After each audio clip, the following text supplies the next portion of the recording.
দেখো আমরা ন্যাপথেলিনের গাঠনিক সংকেত C10H8, এটা একটা অ্যারোমেটিক যৌগ, ঠিক আছে। তো এখানে 10টা কার্বন পরমাণু আছে। তো এখানে দেখো কিভাবে করি আমি, দেখো এখানে একটা কার্বন পরমাণু, দেখো এর সোজায় একটা কার্বন পরমাণু, এই কার্বনের নিচে একটা কার্বন পরমাণু, এই কার্বনের নিচে একটা কার্বন পরমাণু, দুই কার্বনের মাঝে কিন্তু নিচের দিকে কার্বন পরমাণু, তারপর উপরে, ঠিক আছে।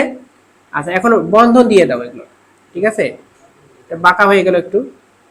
তারপরে এখানে দেখো এইদিকে এগুলো বন্ধনগুলো দিয়ে দিবা, এই যে বন্ধনগুলো সুন্দর করে বন্ধনগুলো দিয়ে দিবা, ঠিক আছে।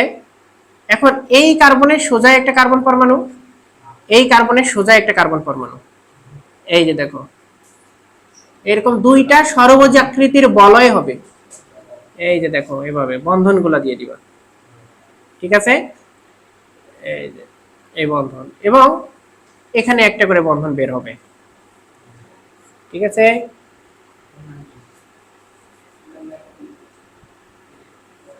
এখানে দেখো সবগুলাতে একটা করে হাইড্রোজেন বসাই দিবা, এই যে হাইড্রোজেন, ঠিক আছে।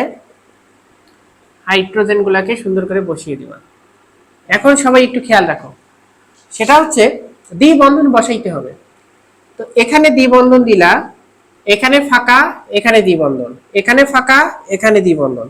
আবার এই দিকে আসো, এখানে দ্বিবন্ধন, এখানে ফাঁকা, তার মানে এইখানে দ্বিবন্ধন, এইখানে ফাঁকা, এইখানে দ্বিবন্ধন। বুঝতে পারছো? আচ্ছা এখন এইটাকে দেখো এভাবে লেখা যায়,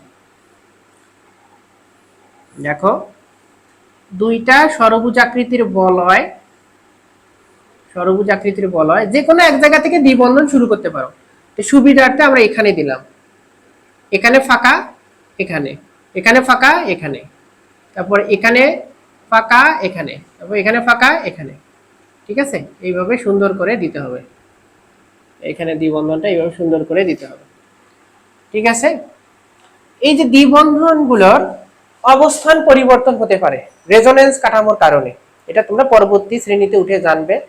তো যেহেতু বন্ধনের এখানে দ্বিবন্ধনের অবস্থান পরিবর্তন হয়, এটাকে আবার এমন করেও লেখা যায়, ঠিক আছে। তোমাদের 9-10 এর জন্য শুধু এতটুকুই যথেষ্ট। এই ন্যাপথেলিনের গাঠনিক সংকেত এভাবে।